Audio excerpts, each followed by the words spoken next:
Hello, hello, and bonjour, bonjour, and welcome to Travels Around My Heart. So, today I wanted to talk to you about freedom. And something happened on Saturday that made me think that I really needed to address that. On Saturday, after 10 weeks, it's the first time that I drove with my parents to the market. Sorry. And it was the first time in 10 weeks that I saw people. And it was such an overwhelming experience. And that really made me think about freedom, because I was there in the street and I was wearing my mask. And I felt that, okay, I had let be free, but I was not feeling free. So I had the freedom to go out, but not the freedom to be who I was.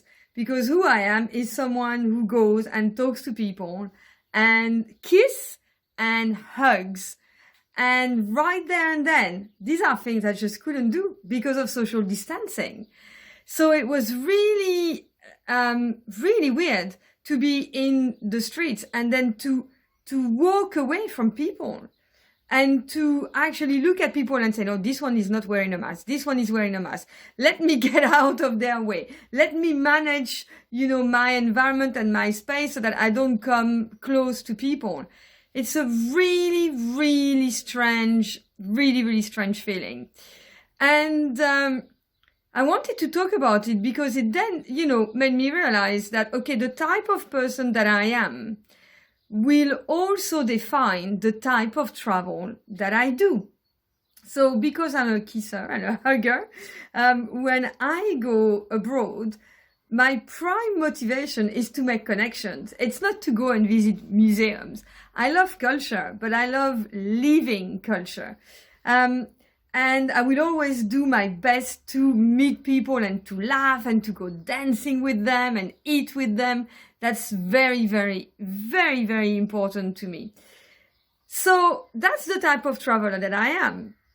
Then other people will go and party. That's the way that they feel free. But the thing is that when you have that freedom and you go and party and you go and listen to loud music and you go and shout and you drink, then that has an impact on other people's freedom. Because of course, your way of having fun will create stress onto other people. And I could see it as I was walking, because everyone's way of being free was also stressing me out, because I was trying to protect myself and trying to look, after me and thinking, I'm not getting sick. And other people will get their freedom from hiking. I mean, I love walking, I love hiking. But on Saturday, I was watching a really nice little documentary as part of the news. The Forêt de Fontainebleau, which is a forest near Paris, has reopened. So all the Parisians are now going to the forest. But what it means is that all the nature, so all the animals that had retaken possession of their natural environment are now, so their freedom is now being impacted because other people are coming in to have a picnic, to have a walk, and they're coming in groups. We're allowed to be in groups of not more than 10 people.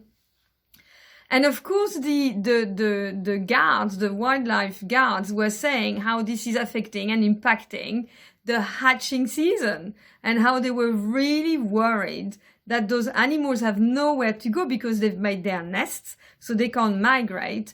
And then what's going to happen if, travelers, tourists, domestic tourists are just walking and threading all over and are killing the nest or destroying the nest?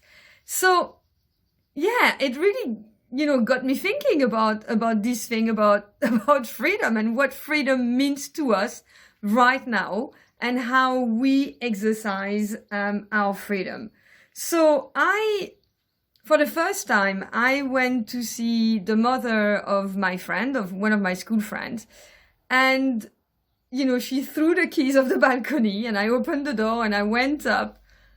And it was really weird because I couldn't kiss her. I couldn't hug her. And I became really emotional about it. I just really, really wanted to cry. And I had to hold the tears throughout the time that I was with her. I think I could have even cried more because she made me the worst cup of tea ever. And I really needed a cup of tea, she did, I don't know, like if the English are watching, this is what she did.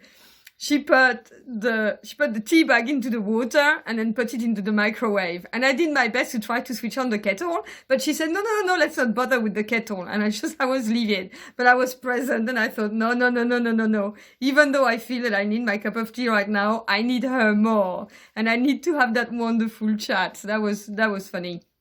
And then when I left, I just had this kind of really low down, yes, thinking, oh my God, I really don't want life to be like that all the time.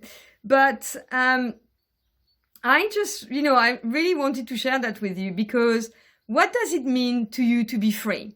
How are you going to be free now? Because our freedoms are restrained and we don't know for how long.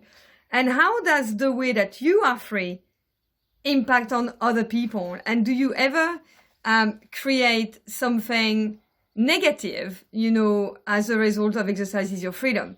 Because you see, what I firmly believe is that all of us have got a genius in the way that we behave. And when we behave in our genius, we don't hurt people. And when we behave in our ego, we hurt people.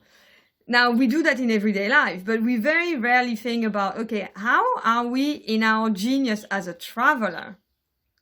What are the greatest thing that we can do? What is our genius personality and our genius behavior when we travel? And what is our ego personality when we travel as well, so that we don't do that?